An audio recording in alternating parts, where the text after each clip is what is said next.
Hello YouTube. Hope you're having a great day today.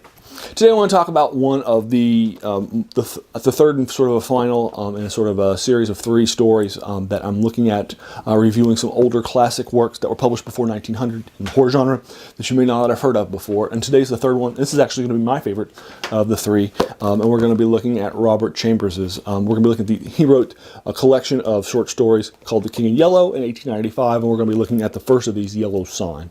So we're going to be looking at the Yellow Sign. And I consider Yellow Sign to be a great horror short story, very influential, and I still enjoy it. And I've probably gone back and read it a lot. It's probably one of my most read horror short stories. So let's talk a little bit about who Robert Chambers is, and then get you kind of stuck into where it is and where the influences of this are, even through today. So Robert Chambers is a writer who was extremely famous during the time that he was writing. He wrote tons of books and such, but his stuff didn't stand the test of time. Basically, I had this concept that this idea of living memory. I was born in 1976. When I was born and I started being in the early 80s, I could start remembering things.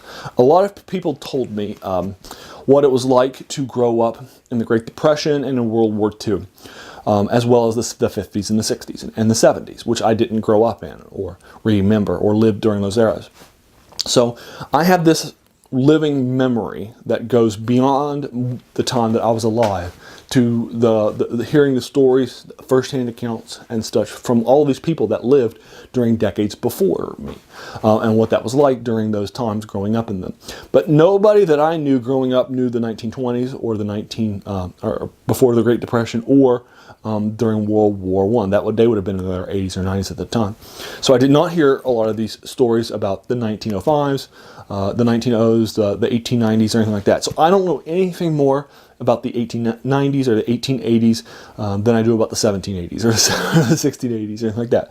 Everything I know, I read. I read about it rather than encountering first-hand stories that people were telling about what that's like. So my living memory goes back to basically the Great Depression. And I know I had so many first-hand short stories of what it was like to grow up then. Somebody who's born, 5 years ago, they're now hearing people who lived firsthand during the first-hand stories for people like myself, 70s, 60s, and 50s. But they're probably not getting any World War II stories. There are very few people that are still around from World War II, and from the Great Depression that came from it, and even a few from the 1920s. But those people aren't really around much telling, right? And so most people growing up today won't have those as stories, and so on and so forth, and so it goes. So my own living memory only goes back until about, like I said, about the 30s, 1930, maybe the early 20s, would be as far back as my living memory goes. So I can't speak to people who came before then. And I think that's where Robert Chambers is no longer remembered as a writer. It's because he was writing during a time where those folks aren't living with us anymore. And you might, if you enjoy a writer, you might follow him all of your career, even if it's not a writer that, is going to be remembered. Like, I loved R.A. Salvatore when I was growing up in high school, and I picked up pretty much everything that R.A. Salvatore had ever written. Now, I probably stopped after about 25 or 30 books of his, but I'm sure a lot of other people probably continue to pick up his stuff and continue to read it through today. But that's not to say that in 100 years people are going to know who R.A. Salvatore is. He's probably not he's probably not going to be somebody who you're going to know in 100 years, and that's fine. And Robert Chambers was the same way. He wrote all of these famous books, these famous works, all these romances and mystery stories and early spy stuff, but it's nothing that resonated beyond with the people of his time, and that's okay. But he was hugely popular and hugely well read during his time. He had a great set of writing chops. He didn't always use them, which exacerbates critics who go back and read his stuff and such. He didn't use the tools that he was fully invested in, and so forth. And I just dropped my book that I was about to show you, so hold on a second. All right, I'm back.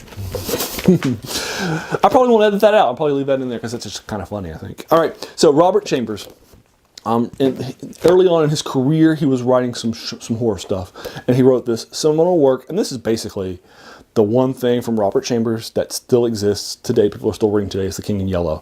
The King in Yellow is a collection of horror stories that was written in 1895, and it's basically five connected short stories that are kind of set in the same world.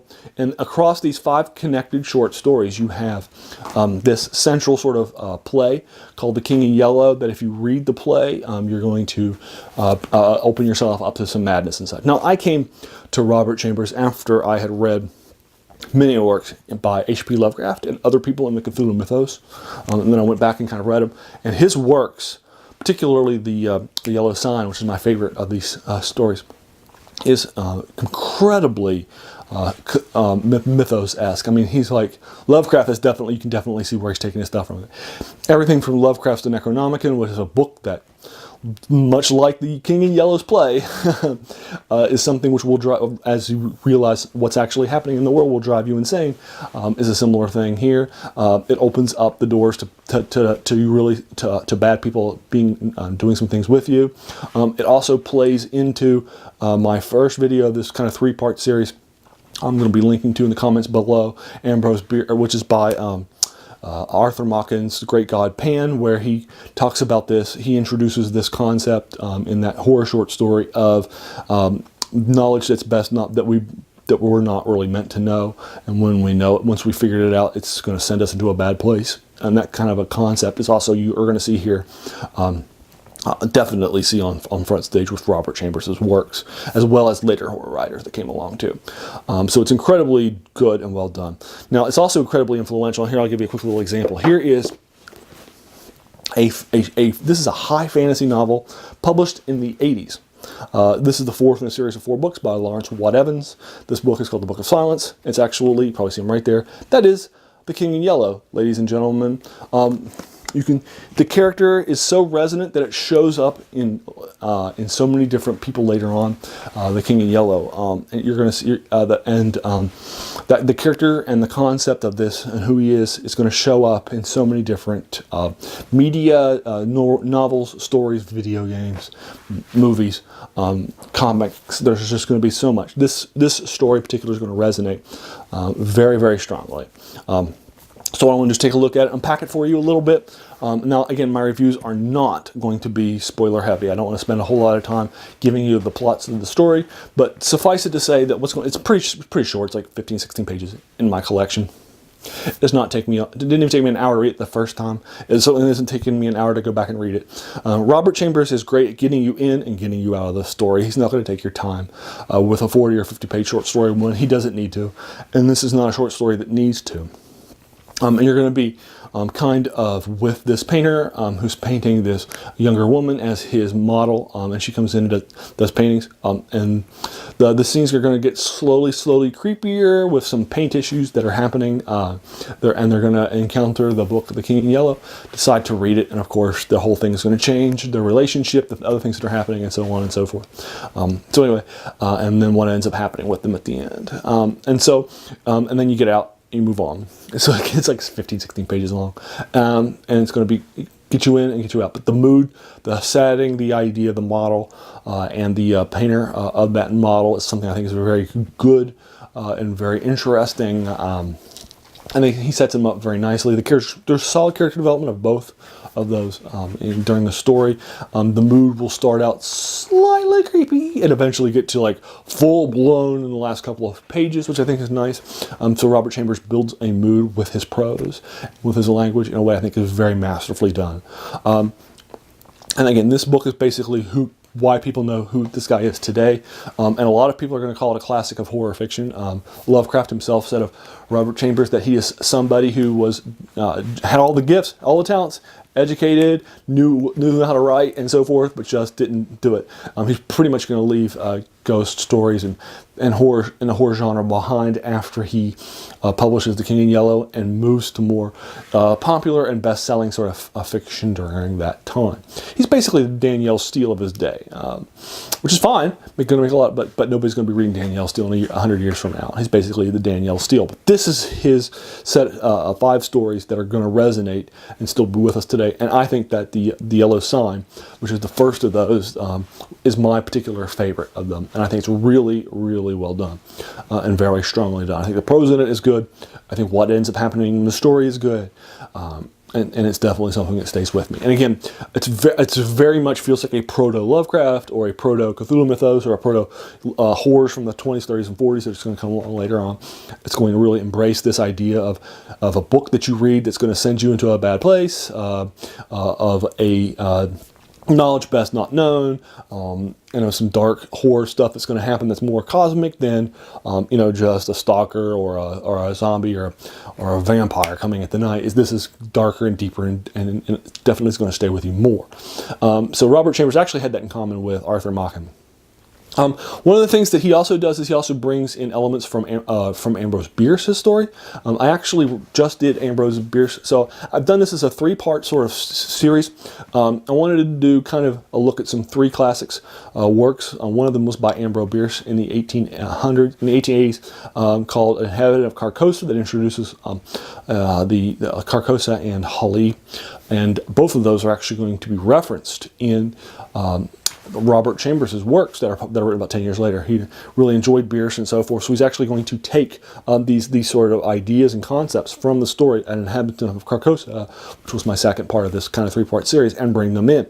And bringing them in from previous works into his stories, and then also having this sort of the idea of from the first story, this Arthur Machen's, this is going to stay with you. If you've read it, it's going to change you, and it's going to turn you. Once you realize what's really happening in the world around, it's going to send you insane. It's going to open up your world to dark powers and so forth. It's incredibly interesting and evocative. So it definitely feels like both of my first stories, Arthur Machen and Ambrose Bierce, are setting up Robert Chambers' works. You can feel it. You can kind of see how it's continuing. And this feels very Lovecraftian. Lovecraft does the same thing. He's got the Necronomicon and other books. He's got the idea of this knowledge best left unkept. Will open you up to bad stuff happening. It's going to turn you insane. The ideas of, he also brings into his world the things that are brought in and created by other characters. Like, for example, he brings in the character of Pythagoras that's created as a god in one of the fantasy works by Clark Ashton Smith into his horror works as one of the horror main bad guys, and so forth. So he's borrowing from other people. They're borrowing from him. This idea of what literally happens with Chambers borrowing things that were published by Bierce 10 years prior, and bringing in those kind of concepts that really resonated with that story, that flash fiction story, which I actually read for you. So I'll link you to those 2 later on, because I do think that both of those help to lay the foundation for the Robert Chambers story. The Yellow Sign. He also has, the rest of the King in Yellow too. I would highly recommend reading The Yellow Sign and The King in Yellow. They're incredibly classic works. In horror, they were the things that you remember. And this, hey, look, if a guy had a prolific writing career, he wrote, tons of books and short stories and novellas, and this is the one thing you remember, why not go out and check it out and see, okay, let's take a look at this guy. The Danielle Steele of his time, the John Grisham of his time. None of John, you're not going to read the Pelican Brief 100 years from now in a literature class on English, mystery literature, but you just like you aren't reading the stuff from, Robert W. Chambers either. But again, you are reading The Yellow Sign. It stood the test of time. So read it. You're going to enjoy it and the stories that are in it. Particularly, again, The Yellow Sign is my favorite in the King in Yellow collection. So what'd you think? Have you read it? If not, I'll have a link to it later on. If you've read it, or once you have read it, let me know what you think in the comments below. Did you agree with my review that thinks it's really good? It's really up there, or did you disagree? I'd love to talk to you about that more. If you like this video, there's no reason for you not to hit that subscribe button down there. We have so many videos to follow. Like, for example, I just did 3 on 3 separate horror videos. I'm going to edit them and publish them in separate days because it's just hard for folks to have, to read one video that's got like 4 or 5 different reviews in it. That don't make no sense. But so I'll publish them in separate days. But I'll publish them sequentially so you can build up just like they did and such. But I've got tons and tons more videos to come where I look at classic science fiction, horror, and fantasy works from older eras that you may not have heard about or may have forgotten about, and these sort of forgotten treasures. And in fact, the channel of my the name of my channel is The Worst Thing About New Books, which is a quote by French philosopher Jacques Joubert that says, "The worst thing about new books is that they keep us from reading the old ones," which I think is something I definitely have taken with me as a major thing. There's going to be better classics than there are current books that are being published. Let's just be honest. So again, there are some great. If you spend some time with your day, I really appreciate it. You've invested some time in watching and reading my review of Robert Chambers and some of the other stuff. I appreciate it. Thanks so much for your time. You have a great day.